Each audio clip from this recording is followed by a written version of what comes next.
Bismillahirrahmanirrahim. Assalamualaikum warahmatullahi wabarakatuh. Alhamdulillahirabbil alamin wa bihi nasta'inu ala umuri dunya waddin. Wassalatu wassalamu ala asyrofil anbiya'i wal mursalin wa ala alihi wa sahbihi ajmain. Amma ba'du. Saya Siti Saadah dari kelas 1C, mata kuliah Bahasa Arab. Langsung saja ke ceritanya.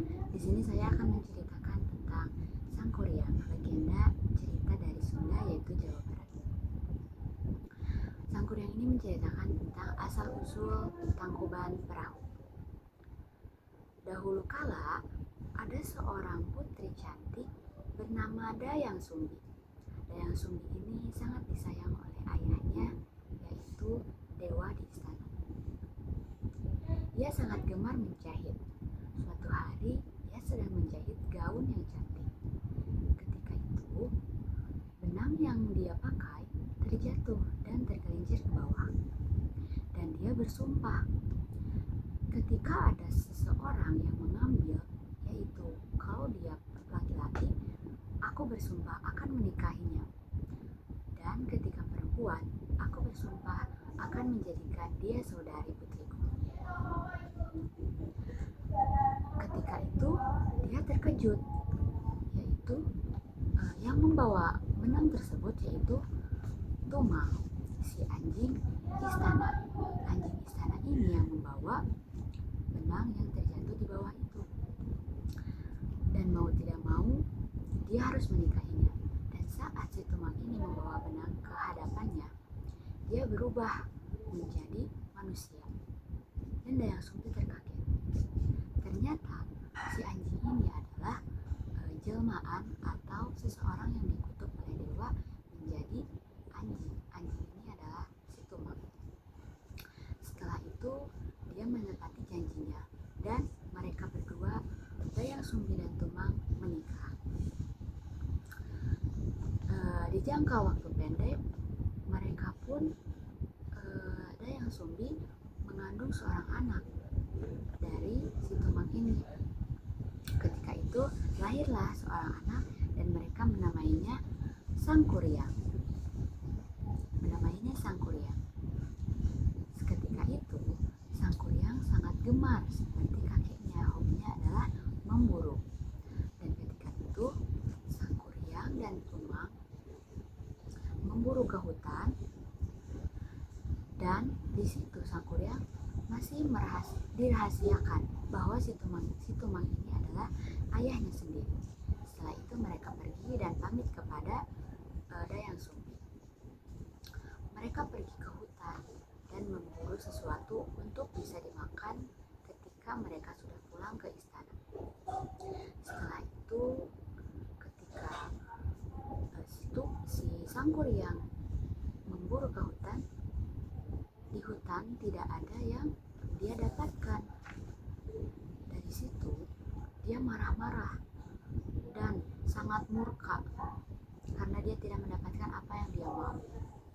Setelah itu dia berbicara kepada si Tumang, ini bagaimana kalau kita tidak dapat apa-apa, kita tidak akan bisa makan nanti kalau pulang. Ketika itu dia marah dan dia kesal, dan tanpa sengaja dia pun Sangkuriang ini menembak si Tumang. Ditembaklah si Tumang ini oleh Sangkuriang dan si Tumang itu terbaring lemah hingga tewas. Setelah itu apa yang terjadi di hutan? Dan setelah itu Sangkuriang menceritakan kepada ibunya apa yang terjadi di hutan, dan dia cerita ke ibunya.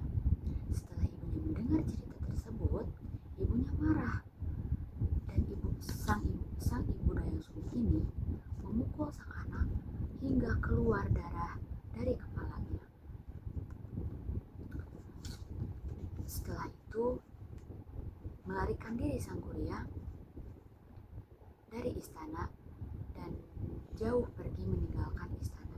Dan ketika itu Sangkuriang menjadi seorang ahli ilmu sihir.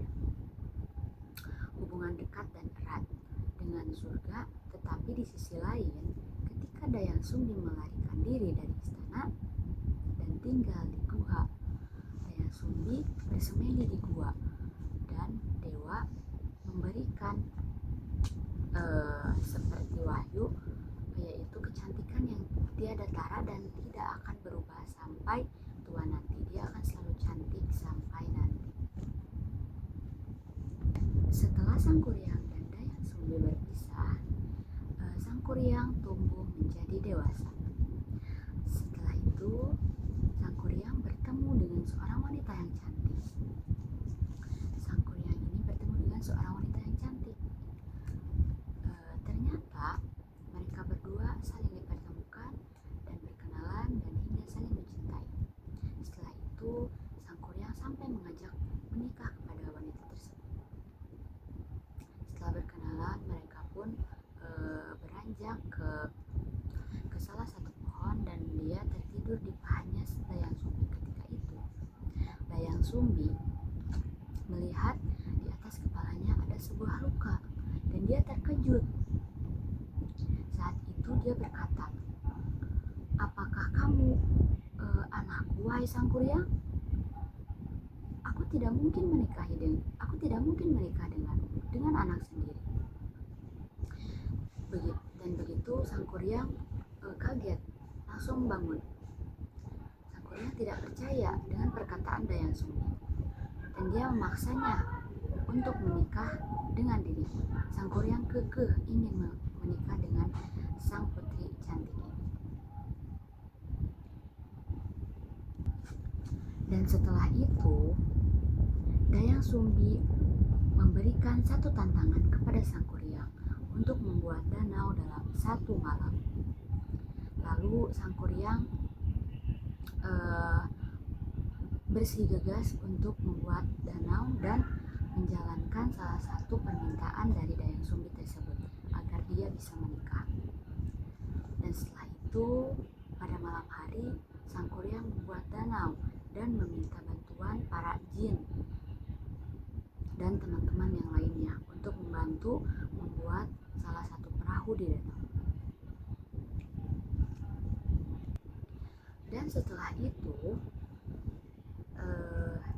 Dayang Sumbi dengan cantik dan tipu dayanya agar tidak mampu Sang Kuryang menyelesaikan tantangan dari apa yang dikatakan Dayang Sumbi. Pada waktu itu, Dayang Sumbi memohon kepada sang dewa agar Sang Kuryang tidak mampu menyelesaikan tantangannya dalam satu malam. Seiring berjalannya waktu dengan cepat, ayam berkokok pada malam gelap, dan ketika itu matahari tiba-tiba muncul dan para jin kabur dan tidak menyelesaikan bantuan untuk membantu Sang Kuryang menyelesaikan tantangan dari Dayang Sumbi. Dan mereka pergi. Lalu Sang Kuryang marah karena jin yang mereka sedang menolong Sang Kuryang dalam pembangunan perahu di danau, mereka tiba-tiba pergi setelah mendengar ayam berkokok dan matahari terbit. Dan Sang Kuryang pun menendang karena kesal menendang perahu itu. Lalu menjadi gunung besar di samping danau. Sang Kuryang mendekat kepada ibunya, yaitu Dayang Sumbi, berkata, "Bagaimanapun setiap keadaan kamu akan tetap menjadi istriku." Dan Dayang Sumbi berkata, "Tidak, wahai Sang Kuryang, sesungguhnya kamu adalah anak kandungku." Dan setelah jangka waktu singkat, meninggalkan Dayang Sumbi dari tempat dan dia berteriak dengan keras, "Sang Kuryang!" Sang Kuryang pergi dan meninggalkan Dayang Sumbi. Dan diceritakan bahwa Tuhan tidak akan rela seorang ibu menikahi anak kandungnya. Dan Dayang Sumbi menyelamatkan dirinya dari hal tersebut. Setelah itu, Dayang Sumbi pergi dan meninggalkan tempat tersebut dan dia pergi ke arah selatan Indonesia. Dan manusia menamainya pada waktu itu dengan nama bernama Nyi Roro Kidul. Adapun kapal yang dinamainya yang telah terjadi pada kejadian tersebut yaitu Tangkuban Perahu. Hingga sekarang dinamainya Tangkuban Perahu. Kesimpulan dari cerita Sang Kuryang ini pentingnya bahwa kita harus menghormati orang tua dan menerima takdir, bahwa di dalam Al-Quran telah dijelaskan. Quran Surat Al-Isra ayat 23, dan Tuhanmu telah memerintahkan supaya kamu jangan menyembah selain Dia, dan hendaklah kamu berbuat baik kepada ibu bapak. Dan hadis juga menjelaskan diharamkan atas kalian menikahi ibu-ibu kalian, anak-anak perempuan kalian, saudara perempuan, bibi dari pihak ayah, bibi dari pihak ibu, anak perempuan saudari laki-laki, anak perempuan saudara perempuan, ibu-ibu yang menyusui kalian, dan saudara yang sepersusuan bersama kalian.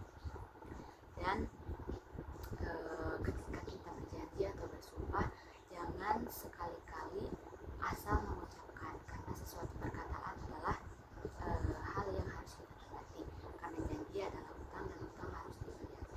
Maka seperti dalam Mahfuzat, fakir qabla anda azima, berpikirlah sebelum bertindak.